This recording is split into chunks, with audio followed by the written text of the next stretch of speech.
This video is sponsored by Full Reptile Collective, brought to you by Dan Hardy. Head over to their website at fullreptile.co.uk where you can find anything from training gear, t-shirts, hoodies, all the way to coffee. For an exclusive 10% off, use Dan Said So at checkout.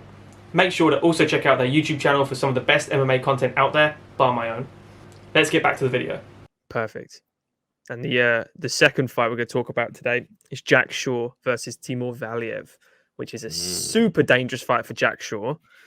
In my head anyway, because I rate Timur Valiev extremely high. He got a no contest against Trevin Jones, which I don't know why it got turned around as a no contest because Trevin Jones sparked him. He was losing the entire fight. He took it on, I think, 5 days' notice, Trevin Jones, but it did get ruled. It was in round 2. The whole first round, Timur was just absolutely leg kicking him for days. You know, all the fancy acrobatical taekwondo kicks happen through Timur Valiev, but he doesn't use the ones necessarily that are flashy, like a Johnny Walker would use, for instance. We'll bring him up again. He's using ones that work. A spinning back fist to the body, a spinning back kick to the body. Calf kicks are his bread and butter, which is why I'm a bit worried about Jack Shaw, because his bread and butter is movement. Everything about him is he's the most name what Jack Shaw is best at. It's just mixed martial arts. It's not boxing or wrestling. He's the perfect, well-rounded mixed martial artist. He's very early on in his mixed martial arts career. I've watched, I think, all his Cage Warriors fights live, and he looks just exactly the same, but in the UFC, just like upper level. It's looking like he's just leveled up. How do you feel like Jack's gonna kind of come against this pressure? Because normally he's the pressure fighter. I don't know. I'm like.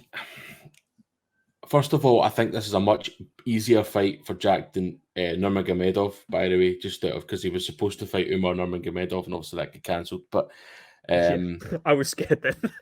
Yeah, that was that. To be honest, though, from a neutral's point of view, if you looked at that fight, you were like, "Oh my god, Nurmagomedov versus Shaw is literally like legit, like class level." Listen, Valiev's a very good fighter and somebody who's exciting to watch, but I'm not that worried here, if I'm honest. No. I know he's got skills.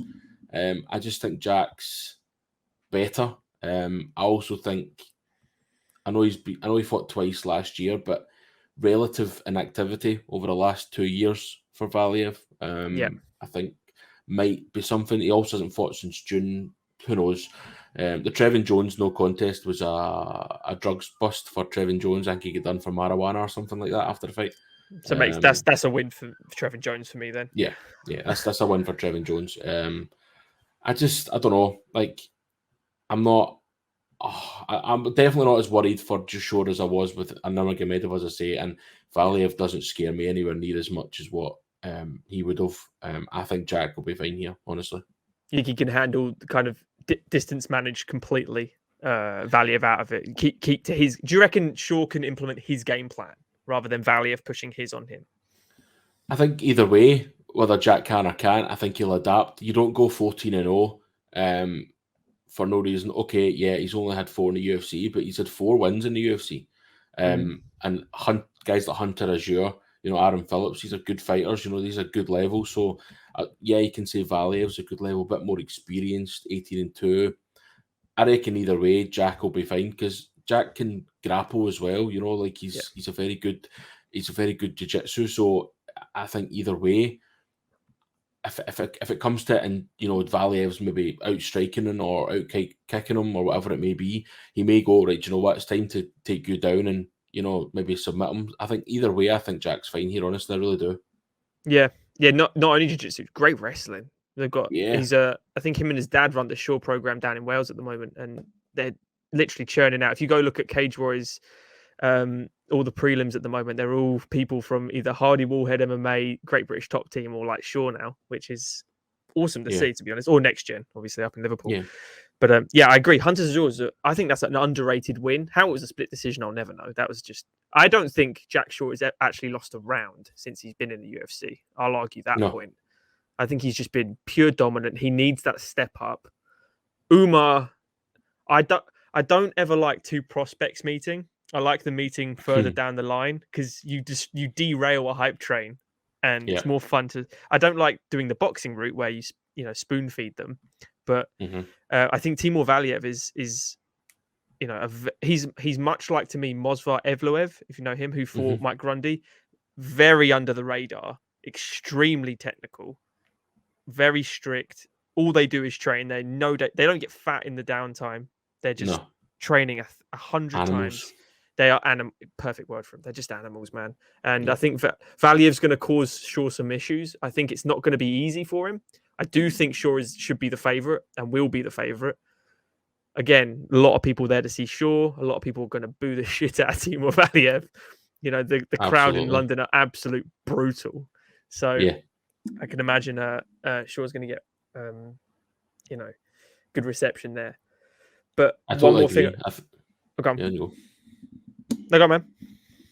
Just because I totally agree with you, mate. I think hometown advantage. I just think Jack's just, I don't know. There's something about Jack. He's like some sort of like a quiet assassin for me. He doesn't make waves. He's not a very big talker. You don't hear him talk much. You don't really see much of him either on social media.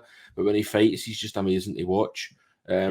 Obviously, we've been Scottish and being from Scotland. Like I remember watching him fight Scott Malone in Cage Warriors for the title, and so gutted obviously for Scott. But watching Jack, you were just like, wow, man, this boy is like different, like literally different level. And obviously that was his last fight before he moved up, and it was not a shock to me at all. And I just honestly don't see.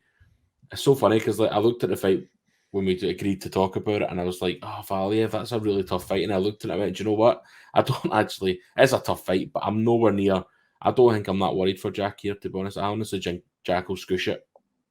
That's a really good point, actually, because the Scott Malone fight and even the Akundiu fight before that, those guys are so damn good. Like Scott Malone, how he handled Adam Amasinga, who's a very technical striker, in and out, massive power for the weight class.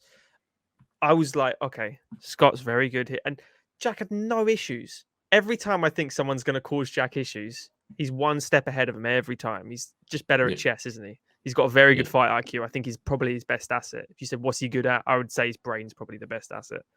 Yeah. He's so well trained and he's so well, as you say, again, balanced. He's very good at everything. Like we said, Krylov was good at everything. I would say Jack Shaw's very good at everything. I think Jack can, he can strike, he can grapple, he can wrestle, he can do all the stuff you need him to do. As I said, it was the first time I'd seen him watching him against Scott Malone. And you watch fights like that, you never heard of these guys. Knew Scott Malone was like, Scott Malone will win, no problem. And you're sitting going, oh, wow, like on an absolute tear. So, definitely in the Jack Shore camp for this one, mate. Absolutely 100%. Perfect. Right, me too as well. I'm Jack Shore. You got to go Jack. I can't go against him here. Not in London. I think he'll storm through him. I think he'll prove me wrong. He'll after the first round, I'll go, what was I worried for? That's what I'm hoping. That's what I'm hoping. I mean, I think it'll be. I actually think overall, like I think it'll be a good night for home talent. If I'm honest, I don't see many issues on the card for the Brits or the Welsh or the Irish or whatever it is. I think it'll be a good night all round. To be honest, I think it'll be pretty good.